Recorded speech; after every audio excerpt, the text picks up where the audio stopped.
Les amis, aujourd'hui on est avec un closer d'exception. On va interviewer Cédric dans cette vidéo. Il va nous expliquer son parcours de salarié à salesman qui génère plus de 5 chiffres par mois, je crois bien. Vas-y, explique-nous. Dis-nous tout, comment t'es tombé dans le closing. Alors, je fais la version courte ou je fais la version longue? Ou la moyenne? On a le temps. Ok. Bah ouais, du coup, moi, j'ai été salarié, comptable pendant 2 ans. Et même, j'étais même pas comptable, je faisais vraiment de l'administratif. J'y gagnais 2200 € par mois. Et puis un jour, j'ai cliqué sur une ad, hein, comme beaucoup de personnes. J'ai cliqué sur une ad et d'abord, j'ai été client pour l'infopreneur pour qui je bosse maintenant. Et en cliquant sur cette ad, qui j'ai trouvé? Le bon Valoche, ici présent. Et Donc, attends, explique-nous ça parce que... Ouais, donc, explique-nous comment ça s'est passé. Donc, t'es salarié, t'es comptable, tu cliques sur une publicité pour investir en immobilier, tu te retrouves sur un appel Zoom avec ton ex-copine, et là, qui vois-tu? Et là, en effet, qui je vois? Je vois le bon Val que vous voyez ici, ici présent. Et donc c'est vrai, pour vous mettre un petit peu le contexte, moi à cette époque-là, j'étais en couple avec une fille très respectable d'ailleurs. Voilà, j'étais comptable, elle était aussi employée. Et on avait pour but d'investir dans l'immobilier. Donc je suis rentré dans ce programme en tant que client. Et j'avais clairement envie d'autre chose pour ma vie. Je voulais vraiment autre chose. Et voilà, petit à petit, j'ai commencé à m'instruire. Et puis, j'ai recliqué sur un bouton, encore une fois, ce fameux bouton. Et cette fois-ci, c'était l'infopreneur qui cherchait des setters. Et donc là, qu'est-ce qui s'est passé? Ça veut dire que je suis rentré dans un espèce de concours, on va dire, où il y avait 5-6 setters qui étaient déjà là en fait depuis 2 semaines. Et moi, je me suis dit, allez, j'ai quand même rien à perdre. J'ai réinvesti dans un programme de setting, parce que voilà, j'ai investi dans le programme d'immobilier, puis j'ai réinvesti dans un programme de setting pour apprendre à setter, etc. etc. Et de là, j'ai été pris, donc j'ai commencé à être setter, j'ai géré le Facebook, j'ai géré l'Insta. Ensuite, j'ai commencé à faire des appels de triage et Valentin closait sur l'offre, donc on a travaillé ensemble pendant 6 mois, un peu moins. Je sais pas, en tout cas, c'était un peu plus de 6 mois, je pense, 6-7 mois, quelque chose comme ça. Et ensuite, je suis devenu closer pour l'offre. Et là, ouais, mes revenus ont quand même pas mal pété, quoi. Donc voilà. Alors, donne-moi ce jeu de micro parce que... Donc en gros, Cédric est salarié, il clique sur une publicité pour investir en immobilier avec son ex-copine avec qui il était à l'époque.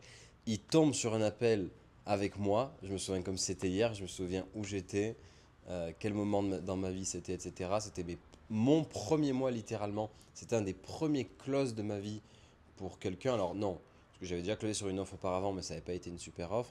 Et donc Cédric, c'était littéralement, je crois que c'était le premier couple que je closais. Donc histoire assez extraordinaire. Et en effet, comme a dit Cédric, un mois après, l'infopreneur pour qui on travaille décide de tester des setters, des appointment setters, donc pour aider la sales team à planifier plus d'appels. Et en fait, Cédric, voulant sortir de son salariat, a participé à l'espèce de challenge. Et t'as fini quoi? T'as fini... tu l'as remporté quoi, t'as été... je me souviens, maintenant je me souviens. Tu travaillais plus que ton boulot, je m'en souviens. Comment s'est passé le côté je suis setter, je commence à générer de l'argent en ligne, enfin, je suis curieux. Ouais. C'est très marrant parce que, en fait, les premiers sous que je reçois du setting, ça a été les appels que j'ai bookés. Donc les 10 appels que j'ai bookés. Et je m'en souviens que ce jour-là, je sortais de mon taf. Il pleuvait. J'ai pris une trottinette. Je suis littéralement parti chez l'infopreneur. Sous la pluie. Les gars, c'était un film. Littéralement, c'était un film. Et j'arrive, je suis trempé. Mon infopreneur, il me voit. Il voit littéralement un gars qui a la dalle et qui est prêt à se bouger le cul. Et là, il me donne mes premiers 300 € en cash. C'était très marrant, ouais, c'était un truc de fou. Et quand je vois ces premiers billets, ben, c'est là que ça devient concret. Même si c'est rien, faut quand même savoir que je bossais, ouais, j'envoyais non-stop des messages pendant 6-7 heures, les gars, faut quand même se rendre compte. Pendant 6-7 heures, j'envoyais bam, bam, bam, bam, bam, sans me dire, ben, je vais avoir de l'argent. Ouais, j'étais littéralement en croisade. Et je pensais pas à l'argent, je pensais juste à avoir quelque chose qui me sort de ma situation dans laquelle j'étais. Et ça a été vraiment l'oxygène que j'avais besoin. Donc j'envoyais la purée sans trop calculer en fait. Et quand je reçois mes 300 balles, c'est là que je me dis, ah ouais, là, il y a quelque chose qui se passe. Ok. Comment t'as géré la transition pour dire ciao et faire un fuck à ton patron? Et donc après, qu'est-ce qui se passe? Ben là, du coup, je commence à gérer le Facebook de l'infopreneur. Et là, bah, tous les mois, je commence à générer ouais, entre 1800 et 2500 euros du setting. Ah, quand même. Ouais. J'étais à 2000 plus 2000. Ok. Donc là, assez rapidement, bah, je gagne quand même 4000 balles. Bon, même si c'est pas du net. Hein. Allez, on va dire que je suis à 3500 euros net. Donc paf, là il y a déjà double revenu. Et là, je jongle entre les deux tafs Il fallait rembourser les 2 accompagnements aussi. aussi. Et donc là, j'envoie la sauce. Mais une fois que je commence à prendre 1005, 1007, 1008 du setting, bah, je comprends très vite que j'ai plus envie de faire de la compta, quoi. Surtout que la compta, c'est pas mon truc, ça me saoule. Et donc, ce que je fais, bah, c'est littéralement que je vais me cacher dans les toilettes. Je commence à envoyer des messages, j'appelle, je fais les réunions avec l'équipe, je vais me cacher aux toilettes. J'invente des histoires à ma boss. Donc, 1 mois, 2 mois, voilà, ça passe. Après, elle se rend compte que voilà, je la prends un petit peu pour une conne et que je m'en bats les couilles totalement de mon salariat, quoi. Et c'était il y a pas longtemps ça, c'était quand? Il y a il y a 1 an et 3 mois à peine, non? C'était fin 2023. Ouais, ouais, ouais. Ouais, j'arrête en février ou en 2024. janvier. Non, c'était en janvier. Ouais, ça fait, allez, ça va Ça faire fait 14 un an. mois. Ouais, ça fait 14 mois, un peu plus d'1 an. Et là, bah, littéralement, je suis présent physiquement dans mon travail de compta, mais je fais rien en fait. Enfin, je fais le strict minimum. Je fais le strict minimum, quoi. Et vu que tu gagnes, vu que tu commences à gagner autant en setting qu'à ton taf presque, là tu fais la bascule, c'est ça? Exactement. Et là, j'ai le choix. Donc, j'ai encore un choix à faire. Là, c'est, bah, mon infopreneur me dit, ok, Ced, est-ce que tu veux faire du triage? Bam. C'est quoi le triage? Parce que beaucoup de gens ne savent pas ce que c'est. Donc le triage, c'est un appel de pré-qualification pour ben, un petit peu nettoyer les ballons qui arrivent pour le closer. Ouais, C'est littéralement ça. c'est ça. C'est littéralement ça. Donc on nettoie, c'est la machine à laver. Et les bons ballons, on les envoie, les mauvais ballons, ben, on les jette à la poubelle. Ouais, j'ai joué 15 ans en football, c'est pour ça que je parle de ballon. Ouais, c'est ça. Et donc là, ben, je dois faire le choix. Sauf que le setting, je peux le faire sur mon téléphone pendant que je travaille. Mais les appels, je peux pas. Donc là, je dois faire un choix. Mhm. Et donc au début, ben, je commence à prendre mes appels après mon taf, 18h, 19h, 20h, 21h. Et ouais, après, il faut faire un choix, quoi. Il faut faire un choix. Ça s'envenime du côté de la compta, mais moi, j'en ai totalement rien à foutre parce que ben, être salarié, c'est pas ce que je veux. Oh, est-ce que tu as acheté un bien immobilier du coup dans toute cette histoire ou pas? Alors non, parce que je suis totalement commit à ma mission de devenir un putain de closer. Et donc, je mets toutes mes chances de mon À cette côté. époque, est-ce que tu savais que tu allais devenir closer? Je sais même pas. Euh, T'étais commit à l'idée d'être libre sur internet, mais closer spécifiquement. En fait, à partir du triage, et une fois que je commence à allumer ma caméra, Mhm. là, il y a quelque chose qui se passe. Parce que la première fois qu'on allume sa caméra, ben, il y a quelque chose qui se passe. Tu vois? Avant, quand je faisais du setting, pas du tout. Pas du tout. On se rend pas compte de ce qui se passe. Mais une fois qu'on commence à s'afficher, à prendre le lead sur les appels, qu'on commence à comprendre comment ça se passe, ben, je me dis, si je peux faire ça en triage, je peux bien évidemment faire ça en closing. Et, euh, et ouais. Donc tu fais combien de temps de triage? Fouah. 4 mois, 5 mois? Non, plus. Mais non. Parce que j'ai arrêté en début juin, moi. Fin mai. Non, t'as pas fait longtemps, t'as fait 4 mois en triage. Non, j'ai fait plus. Je ne saurais pas dire exactement, mais j'ai fait au moins 6 mois, ça c'est sûr et certain. Et donc après, bref, je fais les triages et les closings de la boîte. Et là, c'est parti. En juin 2024, bam, mon entrepreneur il me dit, ok mon grand, c'est parti, maintenant c'est ton moment. Et les leads ils arrivent. Et let's go. Parce que moi, je quitte le navire en juin. Exactement, tu quittes le navire en juin. Et donc là, c'est parti. Je reçois mes premiers appels. Et là, c'est showtime, quoi. Combien... Bon. Il faut savoir que l'offre sur laquelle on était à cette époque-là, c'est une très bonne offre. Pricing à 6 000 €, des leads de qualité, un marketing plutôt qualitatif, des très bons résultats clients. Donc voilà, c'est clairement une des meilleures offres sur le marché.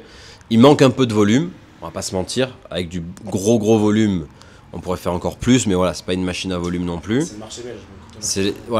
C'est un accompagnement sur le marché belge. Donc il y a moins de 10 millions de Belges. Forcément, le volume est plus faible. Et on s'adresse aux francophones belges. Donc ouais, il y a peut-être 4 millions de marchés adressables. Si t'enlèves les enfants et tout ça, on est sur du 2 millions, 3 millions de marchés adressables. Donc c'est un petit marché. Et donc moi je quitte le navire, Ced reprend. Et du coup, curieux, tu commences le closing en juin. Ça, je m'en souviens bien. Yes. Juin 2024, donc c'était il y a moins d'un an. Combien est-ce que tu te débrouilles de générer lors de ton premier mois de closing? Et comment est-ce que tu as réussi à performer? Enfin, quelle a été ta stratégie pour performer rapidement et ramener la coupe à la maison, quoi? Yes. Je vais dire que le triage a été une très bonne école. Parce qu'automatiquement, vu qu'on bossait ensemble, on a eu beaucoup d'échanges, beaucoup de communication. Et donc ça a été ma meilleure école, faire du triage. Oui, parce que tu commençais un peu à les closer déjà. Ouais, c'est ça. Je me souviens. Vers la fin, je commençais à les closer en triage. Ouais. Donc ouais, je testais des trucs et tout. Ce qui est pas bon. Parce que, enfin, c'est pas le but non plus, quoi. Ouais. Mais tu t'entraînais, t'avais envie. Ah ouais. C'est ça, en fait, quand j'ai commencé à faire du triage, c'est là que je me suis dit, ah ouais, non, putain, c'est parti, let's go, je veux faire ça, toi. Et là, c'est parti, on lance le train. Et comment j'ai appris à closer? Le triage, ça a été une très bonne école. On a aussi fait plein de coaching ensemble pour les événements physiques qu'on a fait, notamment. J'étais très assidu, très comique, je prenais des notes, j'étais à fond. Je m'en souviens, j'avais même ramené des potes chez moi. Et je leur avais dit, ouais, tu fais un prospect de tel âge, tu joues telle position. Pendant 2-3 heures, je m'entraînais avec eux. Ça leur cassait les couilles. Je savais pas ça. Ouais, je sais. C'est quoi cette dinguerie? Et donc je leur disais, ouais, vas-y, tu vas faire, je sais pas moi, tu vas faire un employé de 25 ans, tu vas faire un camionneur de 40 ans et tout ça. Et je m'entraînais à jouer à cette joute verbale. Là, je suis obligé de dire un truc. Guys, vous voyez que tout est une question d'énergie. Cédric, à la base, rien disait qu'il allait être en vente. Et d'ailleurs, tous les coachs mentors que j'ai pu avoir dans la vente, à la base, rien disait qu'ils allaient dans la vente. Moi non plus, à la base, j'étais designer graphique, tu vois. Rien à voir avec la vente. En général, c'est pas la vente qui vient de chercher. Enfin, il n'y a pas vraiment d'expression, mais personne n'est fait pour la vente. Ou du moins, bien sûr, il y en a qui... Parfois, on s'exprime mieux que d'autres, etc. Mais personne n'est prédestiné. Personne n'est petit...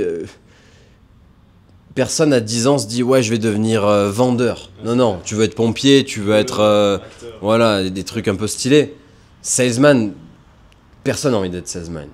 Mais il faut se rendre compte que ça peut te permettre de très bien gagner ta vie et de changer ta vie littéralement. Et en fait ce qui s'est passé pour moi, c'est ce qui s'est passé pour Cédric. Et comme je vous dis, c'est de l'énergie. Là vous voyez déjà la manière dont Cédric explique son histoire. Il avait faim le garçon. Il faisait le boulot, on n'avait pas besoin de lui courir après, lui dire Cédric, est-ce que tu viens en coaching ce soir? Non, il venait, il faisait le boulot, il n'y avait pas besoin d'être derrière lui, etc. Et en tant que recruteur, quand tous les recruteurs qui recrutent des closers, c'est la première chose qu'ils regardent. C'est est-ce que le gars que j'ai en face de moi, il a l'énergie pour aller au charbon, aller à la guerre? C'est pour ça que moi, la manière dont je vous enseigne pour trouver une offre, c'est pas compliqué. T'as pas forcément besoin d'avoir énormément d'expérience. C'est une question de est-ce que ce gars... Certes, il n'a pas énormément d'expérience, mais est-ce que ce gars, je peux compter sur lui? Est-ce qu'il va faire des bilans de ses appels? Est-ce qu'il a la dalle pour aller closer et se prendre des noms et pas accepter les noms, aller chercher des oui, etc. C'est qu'une question d'énergie. Et là, on le voit très très bien avec Cédric. Parce qu'il avait rien pour être dans la vente. D'ailleurs, je me souviens, quand on était l'année dernière à Medellin, un mois tous ensemble, avec l'équipe, je me souviens, t'as été obligé de l'apprendre, c'est pas naturel, tu vois, c'est pas venu tout seul. Ça a été énormément de travail, d'acharnement. Donc ça, c'était la petite parenthèse. Donc continue, comment est-ce que tu performes, comment ça s'est passé? Et donc là, ben ouais, ça a été des mois et des mois d'apprentissage pour enfin avoir mes premiers appels. Et là, c'est parti, juin arrive, les premiers leads arrivent. Et là, Au bout de combien d'appels tu fumes le premier? oh, en tout cas, je sais que le premier, je le fume pas, j'en suis sûr, parce que j'étais très frustré. Je me souviens, enfin bref, j'étais très énervé. Et le premier lead que je close, c'est un gars de la sélection belge, un rugbyman. Énorme énergie, hein, vous en doutez bien, un rugbyman, voilà, c'est pas une danseuse. Et on a littéralement une discussion hyper ouverte. On se dit les choses. Et ça close. Je crois que c'était mon deuxième appel, maximum mon troisième appel. Et donc le premier mois est fait. Et là, je prends 7 000 € le premier mois. Ok, donc tu prends 7 000 € de commission le premier mois. Ouais, Ok. premier mois. Donc ça veut dire que tu as closé littéralement 15 prospects. Ouais, 14. Je pense 14 de mémoire. À vérifier, mais je pense 14. 14 prospects le premier mois. Taux de closing à combien? Je devais tourner à 50. ouais, 40, 50, chose Ouais. comme ça, 40-50%. Ok. Le tout premier mois. Ouais, comment t'as fait pour aller chercher plus là, à ce moment-là? C'est-à-dire Vas-y, continue l'histoire, ça finit comment après les mois d'après? le premier mois, je fais 7K. Juillet, là, faut savoir que à partir de juillet, je fais tous les triages plus tous les closings. Donc, littéralement, bah, tout est misé sur moi. Là, je fais encore 7K. Puis à août, là, je fais 8K. Et là, ça commence à monter. Pourquoi? Parce que je commence à avoir des appels, je commence à comprendre ce qui bloque, je commence à comprendre mes erreurs, je me dis ah putain pourquoi j'ai fait ça là, j'aurais pas dû faire ça. Et du coup, ouais, je prends mon premier 12 700, je le prends en octobre. Ça je m'en souviens. Ouais, ça c'était bam, octobre c'était showtime. Et Donc, voilà. t'avais un peu de commission du triage et un peu de Ouais, la c'était vente. très léger, Combien c'était tu très prenais? léger, c'était très léger. Ah, au triage, voilà, je prends Tu pas. prenais quoi, 2, 3, Je 2 prends 000 balles? 2%. Non, je prenais 2% du triage, hein.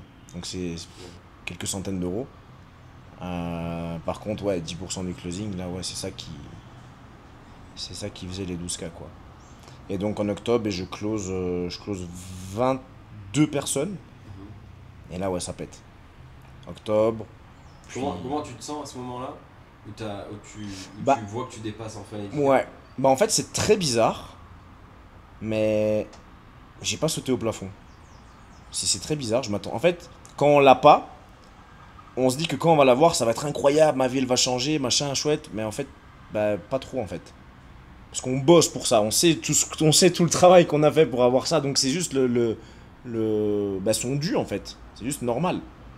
Ça a été 2 ans d'acharnement pour enfin avoir ça. Un an.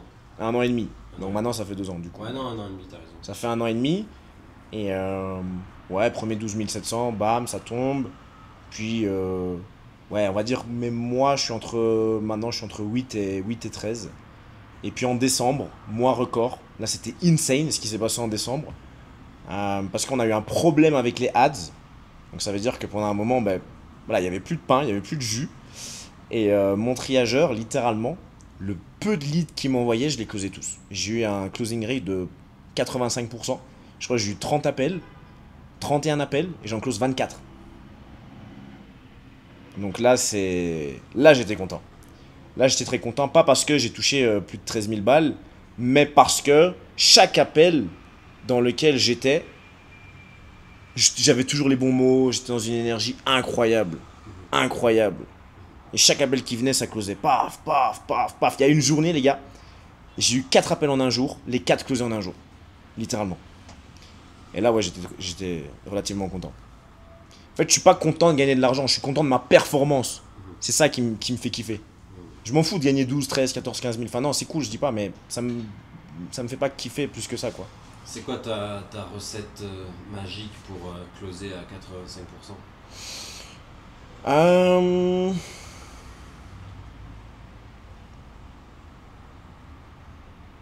Qu'est-ce que tu te dis avant les appels? Qu'est-ce que tu fais durant les appels? Ouais. Parce qu'on sait que le plus important, c'est l'état d'être, donc Mhm. comment t'es quand tu arrives en appel et comment ça se passe durant l'appel. Comment tu gères ces deux phases? Yes. Parce que, j'ajoute que Cédric, c'est le seul closer de la team. J'ai été le seul closer de la team à l'époque. Et après, Cédric a pris mon relais. C'était aussi le seul closer de la team. Donc, littéralement, tous les revenus reposent sur lui. Derrière, le setter, le triageur, si Cédric close pas, il n'y a pas d'argent. Il y a de l'argent pour personne. Donc, ça fout quand même un peu la pression, on va pas se mentir. Yes. Yes. Alors, bah ouais, faut savoir que tous les aspects de ma vie sont dirigés pour être performants. Littéralement tous mes aspects de ma vie. Les gens que je côtoie, ce que je bouffe, comment je dors. Je compare très souvent ça à être un sportif de haut niveau en fait. Si bah tu manges de la merde et que bah, après tu vas rentrer dans un ring, bah, faut pas t'étonner que tu vas prendre des coups. C'est normal. Si tu dors mal et après que tu rentres dans un ring, faut pas t'étonner que tu vas prendre des coups. C'est normal, tu peux t'en vouloir qu'à toi-même. Donc, ouais, l'hygiène de vie c'est très important. Le sport c'est super important aussi. Et d'être au contact bah, de closers performants, d'être en contact bah, de gars comme Val, ça vous permet d'avoir des feedbacks de quelqu'un qui a de l'expérience, qui a une vision bien particulière du closing. Et parfois, ben, on a la tête dans le guidon. Et avoir un gars, même si vous closez à 70-80% et que vous pensez que vous êtes le boss du game, bah, c'est toujours bien d'avoir une autre vision. Et de dire, ah ben là, t'aurais peut-être pu faire comme ça. Ah ouais, j'avais pas pensé. Et en fait, ça nous permet de nous sortir un petit peu la tête de l'eau et d'avoir une autre vision. Et ça, c'est très intéressant, quoi. Donc ouais, je dirais que c'est un mix de tout ça, toujours ouais, être en contact de personnes qui sont dans le même Est-ce sujet. que tu regardais tes propres appels? Ouais, je regardais mes propres appels, maintenant ça c'est pas quelque chose que je fais énormément, je l'avoue. Tout le monde a du mal, donc ça m'étonne pas. Mais Ouais, moi, pour me forcer à regarder mes propres appels, ce que je faisais, c'est que je faisais des clips de mes appels, genre les meilleurs objection handling, les meilleurs discovery, etc. Je faisais des clips avec, et du coup ça m'obligeait un peu de les regarder. Et c'est d'ailleurs pour ça que je l'ai partagé sur Facebook et que j'ai été, c'est comme ça qu'on m'a un peu remarqué. Je suis curieux, quel est l'appel le plus fou que t'aies fait, que t'aies closé?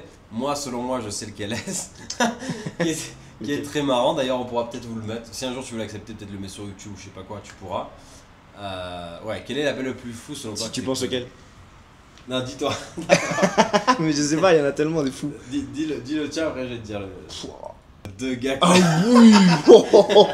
Ah non, mais ça c'était incroyable. C'est légendaire ça. Ah non, mais ça personne n'a fait ça, les gars. Explique ce qui s'est passé. Alors ça c'était... Ah non, mais ça c'est une dinguerie, j'avais même oublié. C'est arrivé en novembre, je pense. En octobre ou en novembre. C'était en octobre ou en novembre, j'en suis sûr. Faudrait que je regarde le fichier de vente. En fait, qu'est-ce qui se passe? J'ai mon triageur qui m'envoie un appel. Et je m'en souviens, bon, je vais pas dire leur nom, hein, mais c'est un... Voilà, c'est deux gars qui arrivent. Un qui a la quarantaine, l'autre qui a 50 ans. Ils arrivent vraiment sur une jambe dans l'appel. Ça pue. Ça pue. Ça pue, mais il faut savoir qu'à ce moment-là, je suis dans une énergie où que tu pues pas, mon ami, ça va partir en close. C'est sûr et certain. Et très rapidement dans l'appel, il commence à me dire ouais, bah je t'avoue qu'on n'a pas eu des très bons contacts jusqu'ici. Voilà, ça s'est pas super bien passé précédemment avec tes collègues, etc. Et donc je commence à découdre, mais tout, littéralement. On parle de tout, on a une discussion, mais tellement sans bullshit, qu'à la fin, ils deviennent littéralement mes potes. Incroyable. Et je commence à les pitcher. Alors, non, explique, parce que là, ça enlève du jus. Explique pourquoi ils étaient deux et qu'est-ce qu'il était venu faire dans l'appel, le deuxième. Ouais. C'est ça qui est. En fait, c'est ça qui est drôle. ouais, c'est une dinguerie. En fait, ils ont tellement pas eu confiance lors du premier appel que le gars a ramené son ancien boss, qui est un mec voilà, qui a été directeur financier d'une grosse boîte de marketing en Belgique. Et c'est un gars ouais, qui prenait genre 15 000 balles par mois. Il avait une équipe de 20, 30, 40 personnes, donc c'est quelqu'un qui pesait. Et donc lui, le gars en question qui voulait rentrer dans notre programme, a appelé son ancien boss pour avoir un feedback pour savoir si je raconte pas de la merde et si on n'est pas des scammers, littéralement. Oui, c'était ça. C'était littéralement ça. Et donc, on commence à faire l'appel, bam bam bam bam bam, il commence à me dire les dingueries que je vous ai dit ici précédemment. Et après, c'est parti, je décide de les pitcher. Lors du pitch, Le gars, donc le hyper gros financier, qu'est-ce qu'il me dit? Il me dit attends, Cédric. Non, mais ce que tu me présentes là, c'est une dinguerie. Moi aussi, je veux le faire. Et là, je me dis waouh. Là, il est en train de se passer une énorme dinguerie. Et donc, je close le premier gars que j'ai rassuré. Et je close son boss littéralement dans le même appel. Ah, C'était un appel à 14 000 euros. Littéralement. Un appel à 14 000 balles. T'as pris plus d'un SMIC en un appel. T'as pris un SMIC en un appel. Ouais. C'était insane. C'était insane. Et en plus, il faut savoir que il y a 2-3 jours, le gars vend son bien. Maintenant, bon, ça c'est moins une dinguerie. Hein, voilà. D'ailleurs, est-ce qu'ils ont eu des résultats? Ils sont Le passés à premier, l'action, quoi. le premier, ouais, il est en train de se bouger. Il a des résultats. Le deuxième, donc le gars qui est directeur financier, machin chouette, il est en train de vendre son bien en off-market à notre communauté. Et c'est arrivé il y a 2-3 jours, quoi. Donc. Pour racheter derrière? Non, il va partir en Thaïlande. Il a tout plaqué en Belgique. Il va partir en Thaïlande. Je crois que c'était un bien à 750K, 800K. À Flagey, c'est un très beau quartier à Bruxelles. Donc, ouais, entre parenthèses, je pense pas que le bien est hyper rentable pour faire de la rentabilité. Mais, Bref, gros bref. close. Ouais, ça c'était insane. C'est vrai que j'avais déjà oublié, putain. Et c'était complètement fou parce que les deux étaient très sceptiques. Ah ouais, Et c'est les plus chiants à closer, clairement. Ouais. Pas confiant, sceptique, c'est très très compliqué à closer. Et c'était des Très rare sur les prospects, closers qui arrivent à closer sur des prospects très sophistiqués. Hein. Faut savoir Prospects que. sophistiqués. Ouais. Enfin, c'était un cocktail explosif. En fait. Ah ouais, non, c'était la totale. Très à l'aise financièrement. Le premier, ben, je vous l'ai dit, hein, il gagnait 14-15K par mois. Je suis L'autre curieux. aussi. Quel est le levier que tu avais durant l'appel pour les closer? Parce que du coup, l'argent il l'avait. C'était quoi? Tu leur as vendu quoi? La liberté? Tu leur as vendu quoi? On a eu une discussion tellement ouverte. J'ai mis le point en fait sur ce qui faisait mal. Et qu'est-ce qui faisait mal? C'était que le premier gars manquait énormément de confiance en lui. Et donc la seule personne de référence, on va dire, qu'il avait dans son secteur, c'était son ancien boss. Et là, je comprends que j'ai une faille. Qui en fait, ce gars, il est seul. La personne qui peut l'aider. Et donc là, je creuse le gap comme un énorme cochon. Et je lui fais comprendre que une erreur dans l'immobilier, c'est pas comme acheter une baguette à la boulangerie, trop cuite. Et ça fait mal quand on se trompe. Ça fait très très mal. Et ça, il le comprend. Et en fait, il comprend que je suis littéralement le gars qui va l'aider. Et à ce moment-là, il pense pas à l'argent, il s'en fout du coup. J'aurais pu lui vendre 10 000 balles, 15 000 balles, il me les aurait envoyés. Parce que j'étais littéralement le gars qui leur a tendu la main. Il avait besoin d'un gars qui lui tende la main. Et par la suite, bah, il me remercie. Après, le close, les gars, ils me disent, mais putain, merci Cédric. Ça fait des mois qu'on hésite à le faire, qu'on regarde des vidéos et tout. Et tu nous as mis en confiance, merci beaucoup et tout, tu vois. Donc, ouais, je les ai mis vraiment en confiance. J'étais entre challenge et vraiment bah, le gars qui allait les aider, quoi. Donc, Grosse ouais. dinguerie. Ouais, c'était énorme. J'avais déjà oublié d'ailleurs. Mais... Bah, de toute façon, c'est le genre d'appel où tu sors de là, t'es lessivé quand t'es closer. T'as une vraie connexion avec le prospect que. D'ailleurs, c'est presque étonnant d'avoir une connexion pareille sur Zoom. Et je vois très très bien, moi ça m'arrivait souvent avec les couples. C'est des appels, ouais, tu t'en souviens quoi. Tu t'en souviens. Yes. Incroyable. Ouais, qu'est-ce que tu dirais à tous les loustiques? Donc, enfin, quelle est la suite là pour toi? Tu continues le closing enfin... Non, je vais à l'armée. Non, je rigole.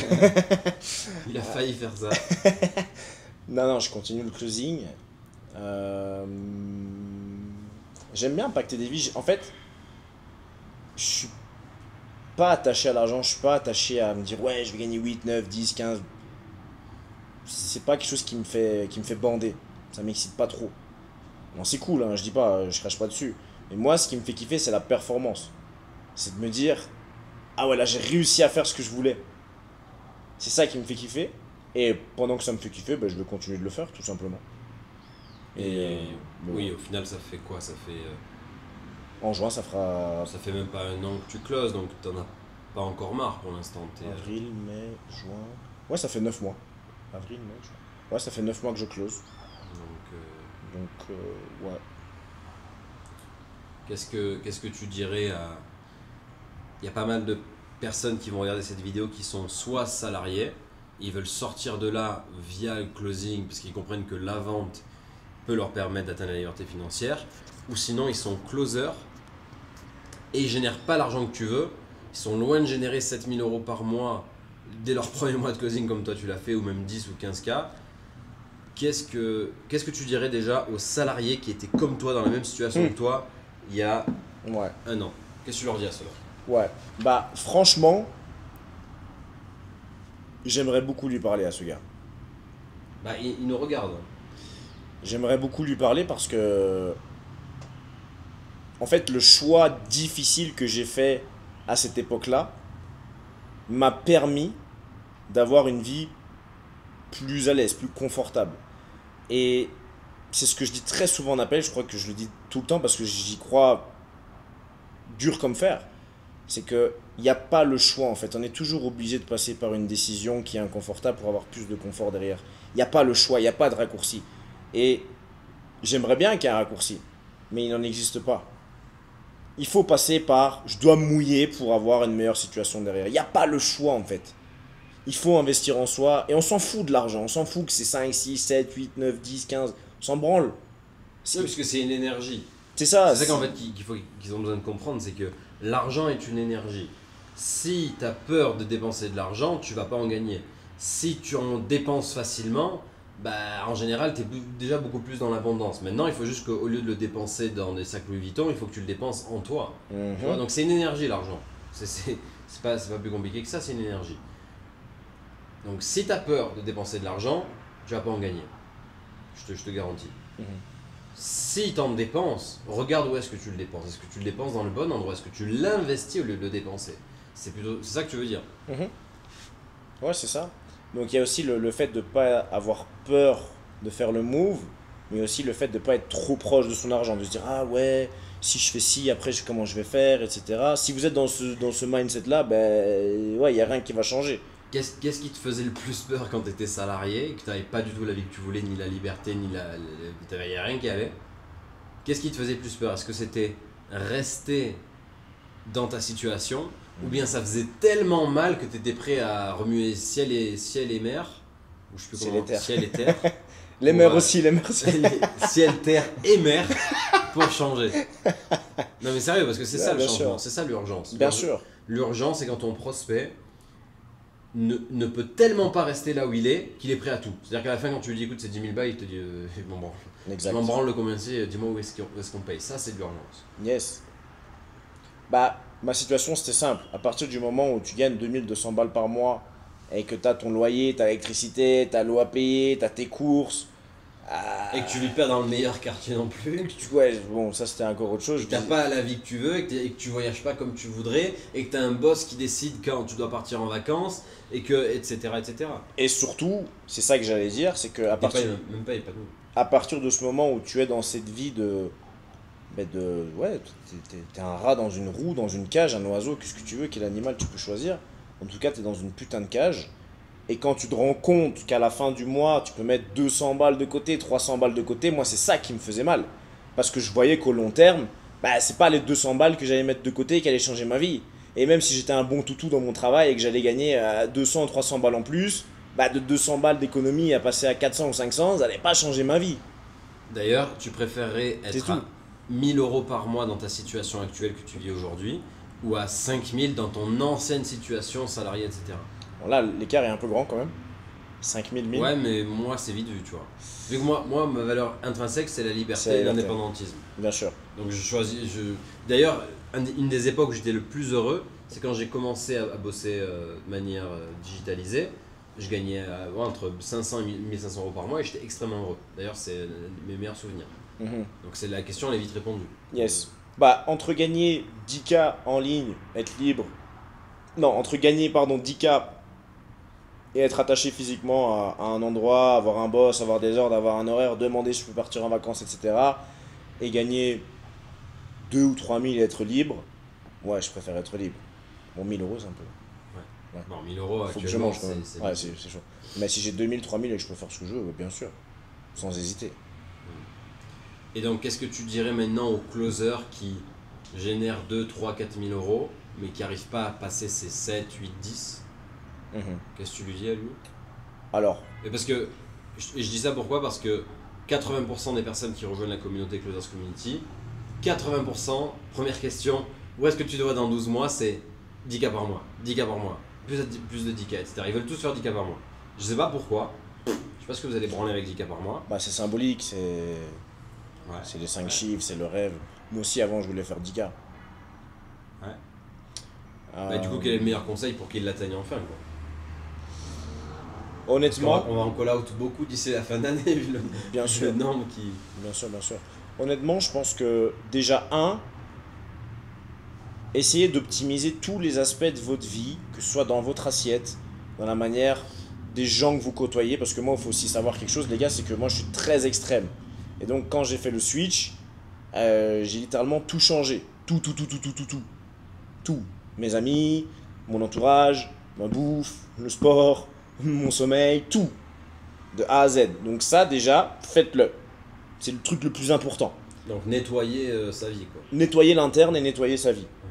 Sa routine. Voilà, les gens qui sont toxiques, les gens qui vous sentez qu'ils ils veulent pas du bien, pfft, allez hop, ça dégage. Pourquoi? Parce que, encore une fois, la vie est une énergie. Mhm. Si tu es entouré de personnes négatives, si l'endroit où tu vis est négatif, Yes. comment tu veux être malheureux là où on est? Tu vois, là où on est actuellement, on est à Medellin, on est quatre potes, on est dans un Airbnb à, je sais pas, c'est quoi, 4500, 5000 le mois. On vit depuis internet, la journée, enfin, on est libre, on fait ce qu'on veut. C'est compliqué d'être malheureux, tu vois, parce que c'est une énergie. D'ailleurs, l'endroit qu'on choisit à chaque fois, c'est en fonction de où est-ce qu'il est placé, comment est-ce que c'est à l'intérieur, etc. Parce que c'est super important. Par exemple, le premier Airbnb, bah, il était complètement. Ça n'avait rien à voir avec celui-là. D'ailleurs, on n'aurait jamais pu rester dans l'ancien. Un mois, Ouais, un mois et demi. impossible. Et pourtant, il est très beau. Il y avait un jacuzzi, il était plutôt pas mal. Mais il y avait plein de trucs qui allaient pas, qui faisaient qu'on se sentait pas bien, on pouvait pas bosser correctement, etc. Bref. Donc ouais, tout est about énergie. Ouais. Ça, vraiment, c'est hyper important. Vraiment, de faire un tri dans sa vie, faire un tri dans ce qu'on bouffe, dans ce qu'on fait, comment on dort. Ça, c'est la première chose à faire. Et bah, c'est une décision à prendre, les gars. Si vous savez pas faire cette décision, vous ne prenez pas. C'est comme ça, tu vois. C'est aussi simple que ça. Ne te plains pas que tu as une vie de merde derrière. Si tu sais même pas trier les gens que tu penses que bah, qui doivent pas être là où ils sont, enfin, next, ciao. Ça, c'est la première chose que tu dois faire. Et ensuite, la deuxième chose que tu dois faire, ben ouais, c'est augmenter tes compétences en closing. Et balancer ton script à la poubelle, ça, c'est vraiment, ça a été quelque chose de game changer. D'arrêter d'être scripté, de penser que la vente, c'est dire des mots magiques parce que c'est écrit sur ta feuille. Non, moi je pense vraiment que l'humain, ben, chaque humain est complexe, chaque humain est différent, on a tous des traumatismes différents, on a tous une vie différente, il y a des gens qui n'ont pas de père, il y a des gens qui n'ont pas de mère, il y a des gens qui sont nés malades, il y a des gens qui n'ont pas de jambes. Et tout ça, ben, il faut essayer de connecter avec l'humain en fait. Et il n'y a que en connectant bien, honnêtement, avec un humain, qu'on peut être proche de lui, sans être ben, hypocrite ou quoi que ce soit, non. S'il y a une vraie connexion des deux côtés, et qu'on vend un produit de qualité, bien évidemment, hein. Si on vend de la merde, ben voilà, on est un enculé, enfin, ça, c'est ma vision de voir les choses. Mais à partir de ce moment-là, ben, on aide des gens.